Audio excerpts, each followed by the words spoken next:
In this two-part video series, we're going to be breaking down the facts about one fiercely debated food, and that is olive oil. In the first video, we reviewed where the team here at Mastering Diabetes stands about the use of olive oil inside your overall diet. Number two, we talked about the main points of an ongoing olive oil discussion. And number three, we talked about some oils that we know are healthier to avoid entirely. And now we're breaking down the most recent cutting-edge research coming out about olive oil, the perspectives of some other experts in the plant-based whole food nutrition world, and how to take all of this information into account when planning your diet. So if olive oil is a part of your diet, or if you're thinking about adding olive oil to your diet, then make sure you watch part one, and let's hop right into part two. So in the last video, we explored some oils that you should probably avoid, including oils that are high in omega-6, hydrogenated oils, and oils derived from animal fat. But if you were paying attention, you would have also noticed that olive oil isn't on any of these three no-fly lists, and that's a good thing.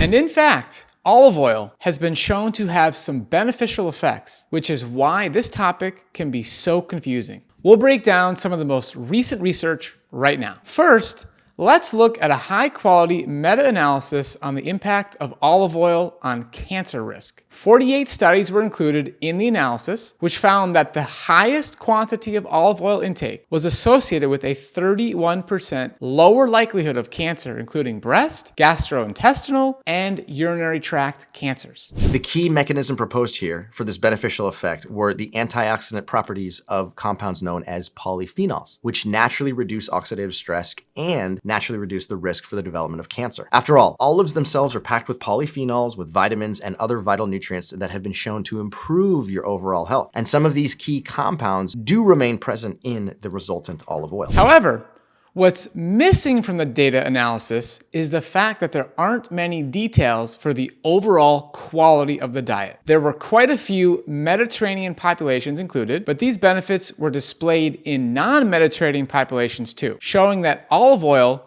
potentially does have some cancer prevention benefits on its own. So that's a compelling feather in the cap of olive oil. Perhaps even more compelling was a study of over 90,000 participants in the Nurses' Health Study and the Health Professionals Follow-Up Study in the US, which investigated the impact of olive oil consumption on the risk of all-cause and cause-specific mortality. Over the course of 28 years, participants who reported the highest level of olive oil consumption, greater than 0.5 tablespoons per day, had, number one, a 19% lower risk of all-cause mortality. Number two, a 19% lower risk of cardiovascular disease mortality. Number three, a 17% lower risk of cancer mortality. Number four, a 29% lower risk of neurodegenerative diseases. And number five, an 18% lower risk of respiratory disease mortality. And that was in comparison to those who had never consumed olive oil or rarely consumed any at all. This correlation even persisted after adjusting for other dietary factors, and data showed that as little as 1.5 grams per day of olive oil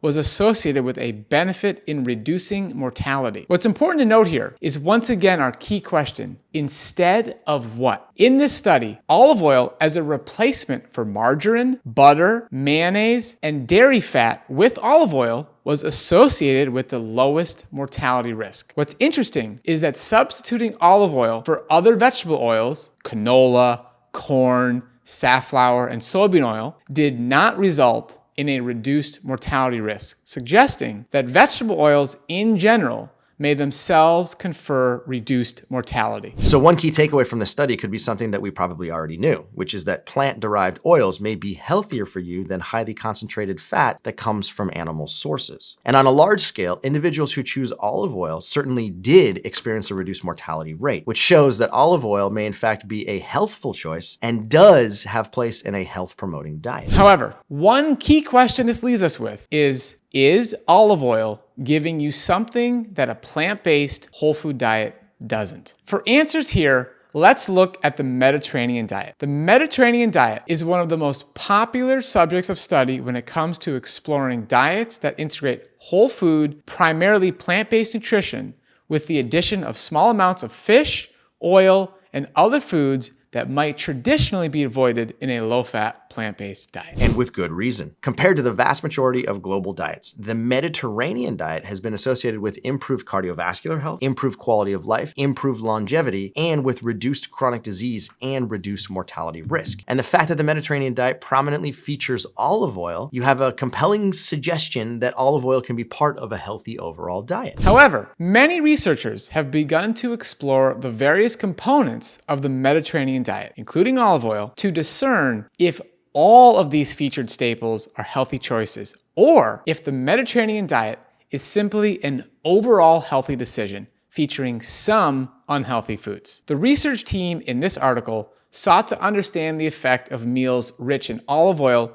compared to an alternative, canola oil, and how they affected overall endothelial function in the post-meal state. Now, while the study was small in scale, the results were actually very clear. The meal enriched in olive oil inhibited endothelial function far more than the meal rich in canola oil, with all other aspects of the diet being equal. Now, it's worth remembering here what we talked about earlier, which is that most foods are very complex. And for some foods, there can be a mixture of beneficial and negative effects. So it's entirely possible that olive oil has both the ability to reduce cancer and significantly reduce mortality risk, and simultaneously also has the ability to inhibit endothelial function. However, the near ubiquity of olive oil in the Mediterranean diet also supports another potential conclusion. It's entirely possible that whole foods and plants present in the Mediterranean diet provide an overall healthful effect, one that reduces cancer risk and mortality risk despite the presence of olive oil rather than because of it. We believe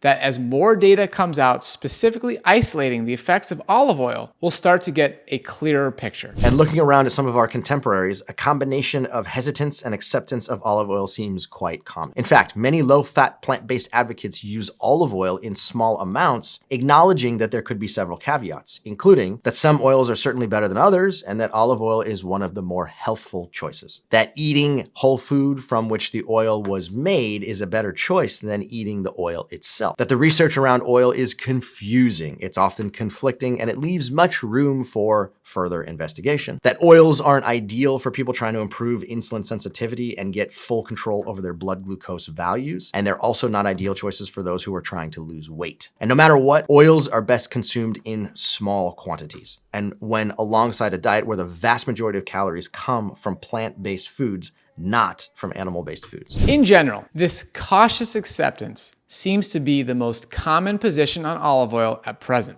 with an overall viewpoint that it is most important to focus on the overall diet and its benefits to your overall health. So, in conclusion, is olive oil a healthy food choice? Well, as we've laid out in this video, the answer is complicated. So first, let's discuss criteria 1 instead of what. Olive oil clearly has some benefits, especially when compared to hydrogenated omega-6 or animal fat oils. But is it a better choice for your health than consuming zero oil at all? That's the question. For that question, the jury is still out. There are certainly some extensive studies showing that olive oil correlated with positive health outcomes, but these are also attributed to the diet as a whole, and they're always in comparison to diets that contain other sources of inflammatory, high-fat, concentrated foods. We can look, for example, at the Mediterranean diet. The Mediterranean diet is solid proof that you can include olive oil in your diet and still reduce your risk of mortality while improving your overall health. But the Mediterranean diet is rich in whole foods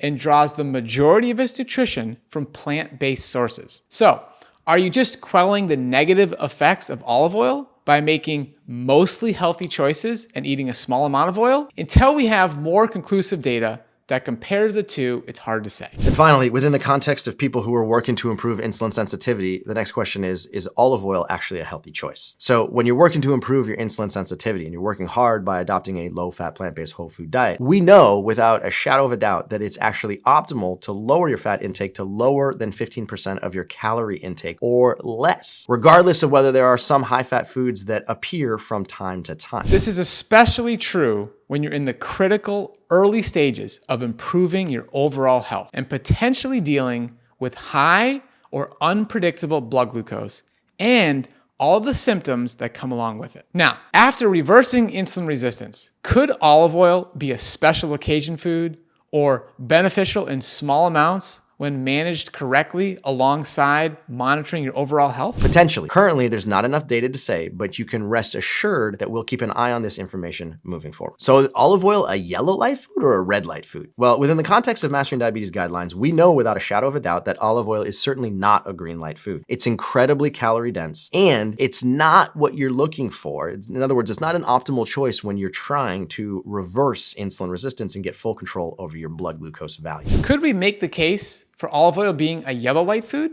A food capable of being in your diet as a healthy addition in small, managed quantities and adding potential health benefits? We're going to say no here too.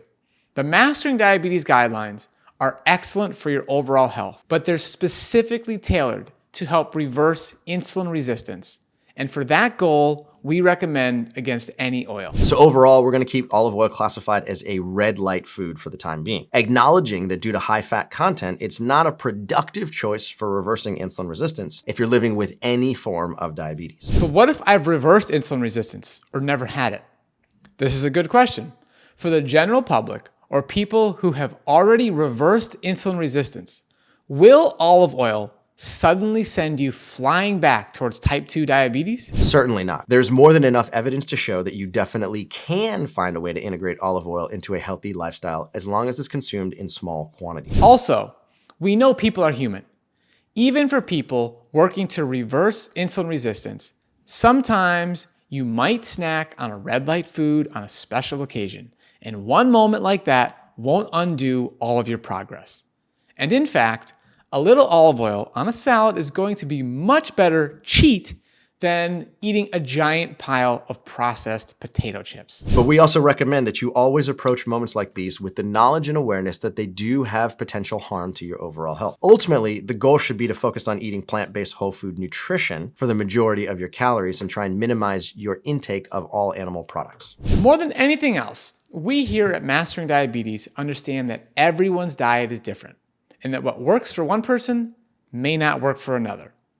Our guidelines are built off our understanding of the latest research and tailored to help you reverse insulin resistance in a sustainable manner. But for many people, there's a whole lifetime that awaits afterward, filled with potential exceptions and pitfalls. And that's why our coaches are here every step along the way, even into developing your new normal, because studies and science provide great insight and guidance into the way to move forward, especially when it comes to understanding the complexities of something like olive oil. But when it comes to the specifics of every individual's diet, there's a little bit of massaging which is necessary in order to figure out the foods that are optimal for you, because they could be different than the foods that are optimal for me. In order to find out which option is best for you, we suggest booking a free discovery call.